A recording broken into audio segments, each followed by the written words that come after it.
Hello everyone, আজ একটা mini blog নিয়ে চলে এলাম। প্লিজ আপনারা আমার মিনি ব্লগগুলো দেখার চেষ্টা করবেন।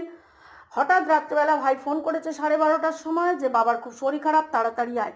ছেলে আমাকে তারপর নিয়ে চলে গেল বাপের বাড়ি। 1:45 নাগাদ আমরা বেরিয়ে পড়লাম আমার মেসোকে নিয়ে স্কুটি করে, যেহেতু কোনো ওলা উবের পাইনি, নিয়ে গেলাম হসপিটালে বাবাকে। সেখানে নিয়ে যাওয়ার সঙ্গে সঙ্গে বাবাকে ইঞ্জেকশন করানো হলো এবং ইঞ্জেকশনটা করানোর সঙ্গে সঙ্গে মানে বাবার শরীরটা আর একটু খারাপ হতে থাকলো। তারপরে বাবাকে বললো যে ক্যাথিটার করিয়ে দেওয়া হবে, কারণ ওনার পেটে জল জমেছে, মানে ইউরিনটা পাস হচ্ছে না।